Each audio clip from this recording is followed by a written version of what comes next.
एक हथनी के लिए रोते लोग। आम्हाला आमचं हक्क आम्हाला परत द्यायचं पाहिजे। जब ट्रक पर महादेवी को ले जाया गया था, गांव की औरतें जमीन पर बैठकर रो रही थी। बच्चे दौड़ते हुए कह रहे थे, माधुरी मत जा, लेकिन कोई नहीं रुका क्योंकि सामने वंतारा था। अब गांव वालों ने मोबाइल नेटवर्क तक बदल डाला।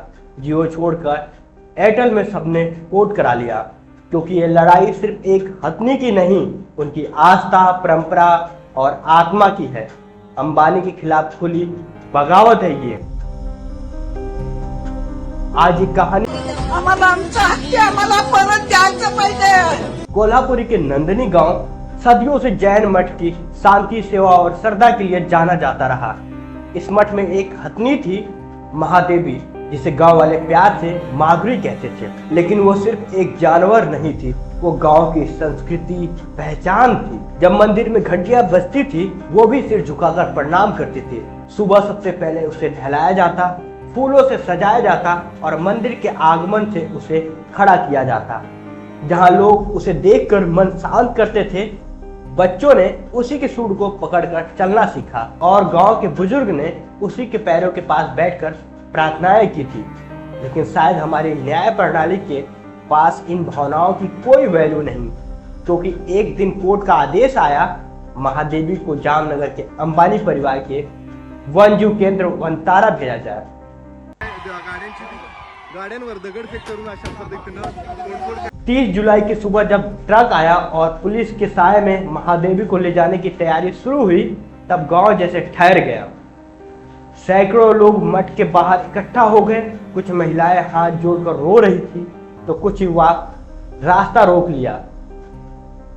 लेकिन पुलिस खड़ी रही और गांव वालों की सिसकियां किसी आदेश को रोक नहीं सकी। महादेवी जब ट्रक पर चढ़ रही थी, तो उसने आखिरी बार मंदिर की तरफ देखा, अपनी सूंड उठाई और प्रणाम किया। उस एक दृश्य ने पूरे गांव को झकझोर दिया।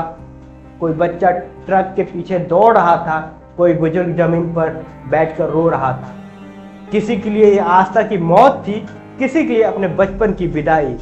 जामनगर में अंबानी परिवार द्वारा बनाया गया वंतारा अब बहस का केंद्र बन चुका है। बताया जा रहा है कि भारत का सबसे बड़ा वन्यजीव संरक्षण केंद्र है, लेकिन लोगों की नजरों में ये एक हाईटेक जू है, जहां जानवरों की आजादी नहीं, कैमरे, दीवारें और प्रदर्शन है। अनंत अंबानी इसे जानवरों का स्वर्ग बताते हैं, मगर कोई हाथी जो हर दिन मंदिर की घंटी सुनता था, अब कांच के बाड़े में खुश रह पाएगा। वनतारा में खाने के लिए विदेशी फल होंगे, मगर वो पुजारी नहीं होंगे जो रोज उसकी आंखों में प्रेम देखता था। महादेवी का शरीर वहां होगा, लेकिन आत्मा तो नंदनी गांव में ही रहेगी।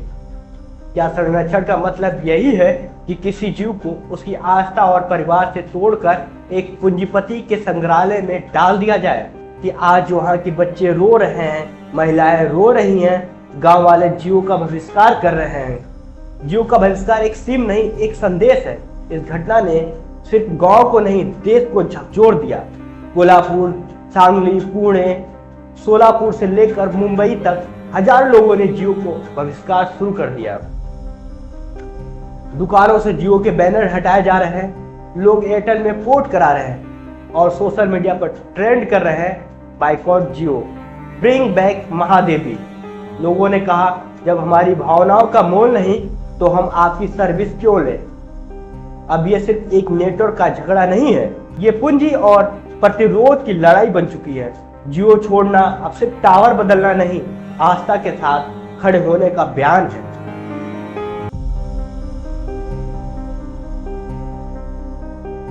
बॉम्बे हाई कोर्ट और सुप्रीम कोर्ट ने महादेवी को वनतारा भेजने का आदेश दिया, ये कहते हुए कि उसे बेहतर देखभाल की जरूरत है। लेकिन क्या कोर्ट ने यह भी देखा कि मठ से उसे पूजा जाता था, रोज फूल चढ़ाए जाते थे, उसे गंगा जल से स्नान कराया जाता था और भक्त उसके पास ध्यान लगाते थे? क्या किसी फॉर्म में ये दर्ज किया गया कि वहां उसे कभी पीटा गया, भूखा रखा गया या जंजीरों से बांधा गया?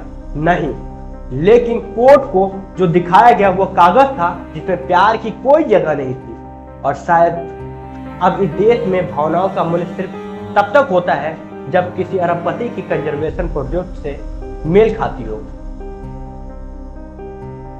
अब नंदनी गांव में सिर्फ लोग नहीं, एक विचार जागा है जो कहते हैं महादेवी को लौटाओ।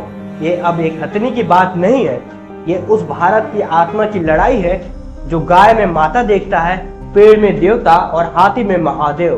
अगर आज महादेवी को नहीं लौटाया गया तो कल हर मठ से गाय, हर गांव से बैल, हर मंदिर से कबूतर उठा लिए जाएंगे। CSR के नाम पर, संरक्षण के नाम पर और पूंजी के नाम पर।